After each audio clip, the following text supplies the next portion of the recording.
I'm Bob Spinozzi. Today, Littleton Cable Television will usher in a new monthly television show, Healthy Living with Emerson Hospital. Founded in 1911 as a 14-bed cottage hospital, Emerson now provides outstanding medical services to over 300,000 individuals throughout Littleton and in 24 other communities in the area. Each month, our new show will cover a range of topics and issues that include nutrition, orthopedics, pediatrics, surgical topics, flu season tips, and so much more. Each of our shows will feature some of the top physicians in their field, as well as other top-notch medical professionals at Emerson Hospital. On our first show, it's our pleasure to have renowned urologist from Emerson, Dr. John Libertino.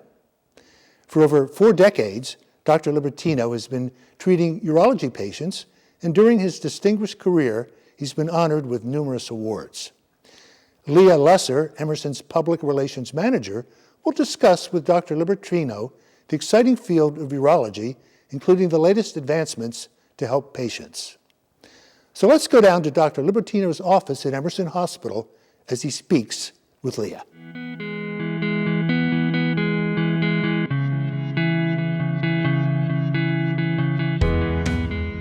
Well, hi, Dr. Libertino. Thank you so much for joining us today. My pleasure. Looking forward to learning more about you. We were so happy to have you join Emerson as a member of our urology team about 2 years ago now. I know you came over to Emerson from Leahy. Correct. Great. Can you tell me a little bit about your background? So I was born and raised in Brooklyn, New York. Very proud of that. Educated in New York City, and then went to medical school in Washington, D.C., Georgetown. Did my general surgical training at University of Rochester Strong Memorial, and then did my urology training and fellowship at Yale. Interesting. Can you share with me why you wanted to become a urologist? I know there's a lot of people out there who dream of becoming a pediatrician one day or a surgeon. Why a urologist? It all goes back to people. I mean, I went to Georgetown because at the time, Charles Hufnagel, who was the head of cardiothoracic surgery at Georgetown, a true genius, creator of many, many things like the artificial heart valve, Dacron grafts, things that you use every day in surgery. And so I thought I was going to go to Georgetown, excuse me, and be a cardiac surgeon. But I got there and I fell under the spell of a guy named Roger Baker, who was very theatrical, and he was the head of urology. And he used to be on a radio show when he was younger. And he was a native of Boston, and Baker's Chocolate was his family. And he went to Tufts, but he was very theatrical, and he had this booming voice, and he made you feel important as a medical student. So I took an elective with him, and that changed the way I thought about life. And I became very interested in kidney transplantation. And so it was a natural to think about urology because the physiology of the kidney is essential and central to urology, and transplantation was a part of it. So that's how I got attracted to urology. But it's all about people and personalities. It's fascinating. It's amazing how some people can make a complete difference in your life and really set the stage for your career. Yeah, so many people have done that for me. It's amazing. I mean, my math teacher in high school straightened me out when I was a youngster, and I'll never forget how she changed my life. That's great. What types of urology issues do you and your team help people with? Can you give some examples? Sure. Well, I think we have a group of 5 now, and we have every spectrum, every portion of urology covered. There are several of us who do cancer. There are several of us who do general urology and prostate conditions, stone conditions, and we have an expert in female urology, urinary incontinence, and we're doing some very interesting research in some of these areas as well. So we started doing some research with MIT in bladder cancer, prostate cancer, and kidney cancer.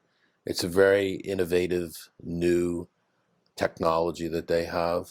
It's called expansion pathology. It's going to change the way pathology is done around the world. But we're looking at biopredictive markers to see if we can stratify patients who have low risk, high risk, intermediate risk prostate cancer. We're looking at bladder cancer cells and molecular markers that can tell us which patients are going to respond to, BCG, which is a form of intravesical treatment. So, and then we worked out an arrangement with a new device that's being manufactured to take care of female urinary incontinence. And those are pilot studies that we're carrying out here now at Emerson. Wow. Sounds like you're doing some really world-class, cutting-edge work here. Well, I think that's exactly what we want to do. Wow, that's great. Do you work with people of all ages, or? Yeah, most of the patients I take care of are cancer patients, and obviously, I don't do pediatric urology, and I think Dr. Brecht, however, has experience in pediatric urology, so she is more likely to see younger patients that are under the age of say, 15. Mm-hmm.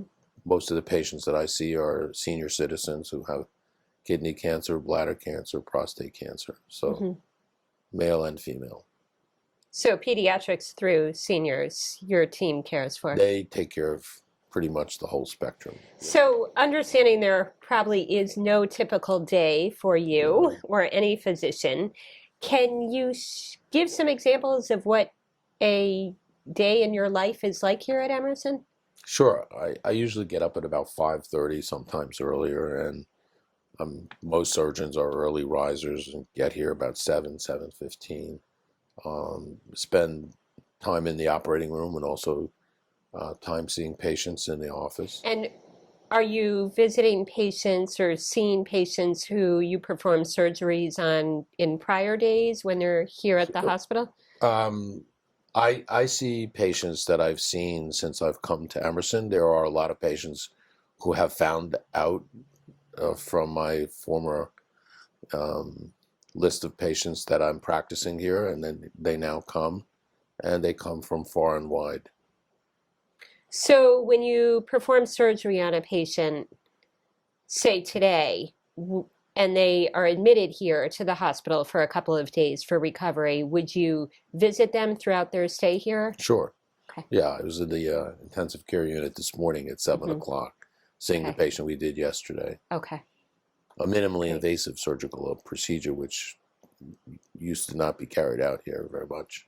Interesting. Yeah, so I think the spectrum of what we deal with now in urology is so wide and so broad and so deep that we can deal with pretty much any problem except surgery that requires cardiac assist. So if someone suspects that they're having an issue with their bladder, what should they do? Well, it all depends on what the issue is. I mean, if they have blood in the urine, they should be seeing a urologist. If they have a lot of frequency, urgency, burning on urination, if they have a neurologic disease that can impair bladder function, they ought to be seeing a urologist. But the primary care physicians know pretty much what to refer to urologists, and they're very good here. So start with the primary care physician. Usually that's the way it happens. Okay. Great. Are there cancer screenings to help identify issues and ultimately affect better outcomes? So yes, there's been a big furor about prostate cancer screening, PSA, and the government was, in one instance several years ago, they said it didn't matter. Then they've eaten that and taken that back when the Europeans proved that it does matter. So I think PSA is a valuable test, and it's not that there's something wrong with the test, it's how you interpret the results and what you do with it. One of the things that we have here now that's really very valuable is that we have the ability to do something that was never done here before, which is targeted biopsies. where Huh. you can actually get an MRI and of an image of the prostate in a patient who has a rising PSA, see what the MRI looks like. And if you see something abnormal, you can actually target the MRI image, put it onto your ultrasound, and in the office carry out what's called a targeted biopsy. You Wow. direct the needle, automatically goes to the lesion. Wow. And you can do that here at Emerson? Yes, we can. We're one of now. We started it when I was at Leahy, and then I think MGH and Brigham came online next. Not, and then I know we have the fourth or fifth location where targeted biopsies can occur. Wow. So I think that's something new and different. But PSA screening is important. If there's a family history of kidney cancer, ultrasounds are important. If there's a family history of diabetes has major impact on kidney function. So there are lots of ways that you can screen for. And again, the primary care physicians here are so good, and the internists are so good. They know what's cooking. Mm-hmm. And occasionally patients come in and they think they have a gallbladder attack, and they find out that they did have a gallbladder attack, but by serendipity, a lesion in the kidney is discovered, and they have an abnormal CAT scan. And now 70% of kidney tumors are picked up that way. Wow. So earlier detection has translated into better cure.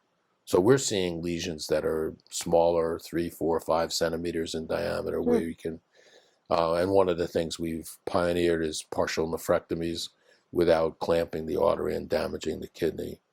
And so we're doing a lot of those here now. Something new and different in this community. Huh. And those patients, if you do it the traditional way, it was written 100 years ago, you clamp the artery to the kidney and the kidney gets damaged if it's clamped for more than 15 minutes. And so it took me probably 2 decades to convince my colleagues that that was important. And some of them are still non-believers, but after I reported, I think, 1,422 some odd cases, it's hard to refute the data. Mm-hmm. So now Sure. we do this. Lots of places in town are not able to do this. Wow. That's really fascinating. When patients come to see you for an appointment, I can imagine that they may be quite worried. Sure. How do you help put them at ease? Well, I tell them that I do a lot of patients with kidney cancer, and I tell them that, I understand where they are mentally right now because I only have one kidney. I had kidney cancer, and so I thought I was a good doctor until I got that, and I think I became a better doctor after I got that. But I share that with patients openly, and it does comfort them and lets them know that they have a future. You've walked in their shoes. Sorry? You've walked in their shoes. I've been there. Been on the other side of the sheets. Wow. Twice. Wow. Can you tell us about some of the technologies and tools that we have here at Emerson to support these types of very complex surgeries that you're doing? So I mentioned targeted biopsies, which is really important. That's essential. It's the sort of state of the art when it comes to prostate biopsies and making the diagnosis. Secondly, we've brought online a 4K score, which is a study that we participated in with Sloan Kettering, whereby you can tell if patients with a 90% degree of certainty have significant prostate even before you do a biopsy. So it does reduce the number of biopsies that are unnecessary. But so those two things combined really give us a good handle on prostate cancer from a screening point of view. And I think the other things that we're working on now, looking at biomarkers that are predictive of outcome, that's going to help us therapeutically know who to treat, how to treat, when to treat, what to use. And kidney cancer, I think the new technology is not a technology, it's a new concept of how to do partial nephrectomies without damaging the kidney. I think that's critically important. Bladder cancer, we're doing cystectomies like most every other institution. but we're doing neobladders, which is a field that we pioneered when I was at Leahy. And in this era, you can remove a patient's bladder and create a new bladder that functions normally out of intestine. So you Wow. don't have to wear a drainage bag or device. Wow, that's So life-changing. yeah, I think, well, I'm a disruptive technology, and I like being disruptive to the point of challenging my colleagues all the time, and they always are naysayers. So you can't do this, you can't do that, and but with time and with data, you can prove that things can be done and things can be changed. Wow, So it's remarkable. What do you enjoy about working at Emerson? a lot of things I like about Emerson. First of all, the physical plant is beautiful and spotless, and that's very important because patients, they pick up on this. Hmm. And we've all worked and seen other hospitals that are not in as pristine condition. That's number one. The physical plant's great. The nursing care is phenomenal. I just had a patient who said to me that the nurses in the intensive care unit walk on water. They were up all night with him. Wow. And and it's true, the nursing care is great here. It's not the same everywhere else. Nursing is under pressure in many institutions. Here, I think Chris Schuster knows, having been a nurse, how important good patient care at the bedside is. And it's quite true that Emerson Hospital, it sort of lives its mantra. They care about quality of care. It's not just a slogan. The doctors here, this hospital, people don't know what a treasure it is. I didn't until I came here to work. But the physicians are extremely well trained. I have great support in the operating room, and I have great support with anesthesia, terrific support with radiology. There's some radiologists here who are better than any place I've ever been. Pathology, very strong.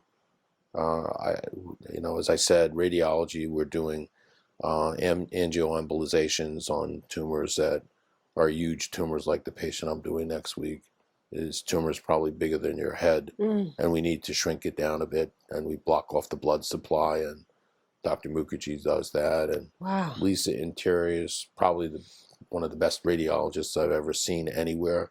Wow. So I feel blessed. When I do a complicated case, it's not uncommon for the intensivist to sleep in the hospital the first night to make sure the patient does well. Wow. It doesn't happen anywhere else. I can tell you that. You're lucky if you get an intern or a resident at some of the downtown teaching hospitals or where I used to work before. Wow. Wow. Can you share an interesting fact or two about you? Well, that probably consume more than the time you have, because I'm an interesting character. For sure. Interesting. What would you consider interesting? So maybe somebody who has made a difference in your life, or somebody who inspires you, or something that really... I was never a serious student until I got into high school, and I got into that high school. The story of my life is pretty much summarized in I'm in the right place for the wrong reason. And so I got into this high school because when I was in junior high school, we were signing up for a language, and my friend Aaron Becker, who's my lifelong friend, who lives in Florida, and I were in junior high school, and he said, that all the good-looking girls are going in that class. I think we should take that language. It turned out to be Latin. And so when I graduated from junior high school, my district high school in New York dropped Latin. So Aaron and we found out where the best-looking girls were going to go to high school, and because they were given an option of 3 different high schools. And I went to Erasmus. And now, I was never a serious student until I got there. But it was like the number 3 high school in New York City, Bronx Science, Stuyvesant, and Erasmus. And that place really changed me by the time I finished, I was a serious scholar athlete. So Wow. Miss Lewinson, she changed my life a great deal. I think Charlie Huffnagel, Professor Huffnagel, Professor Baker, my chair at urology, Professor Litton at Yale, Hmm. those people were role models. Wow. What sport did you play? Well, yeah, I played 2 sports. I was football and basketball. Interesting personality. My mother didn't know I played football because my sister forged the permission slip. Oh. Did you wear a So helmet? I did. We did. But it was hysterical when my mother discovered what happened. She was reading the New York Daily Sunday News where they had a high school sports section. And she said, "Isn't this interesting? There's a fellow with your name. Uh-oh. He's over here in the newspaper." So, Cat was out of the bag. yeah, you can't escape the truth. No. Is there anything else you would like to add? No, I just think the message that needs to happen is that the people in this hospital need to appreciate how good it is and how strong it is. The people in the community can feel safe. I mean, our practice now not only takes care of the patients who are part of the normal catchment basin for Emerson Hospital at 25 towns, but 60% of our patients are coming from out of that catchment basin, Wow. and 30% are coming from out of state or out of country. Wow. So we've done some people who are from the Azores, from Dublin, the Middle East, and I think it should comfort the people in this community to know they don't need to go anywhere else to get good urologic care. Mm-hmm. Great. That's it. Well, thank you so much for sharing and giving us really tremendous insight into who you are and what you do here at Emerson. My pleasure. Thank you. Thank you. Okay.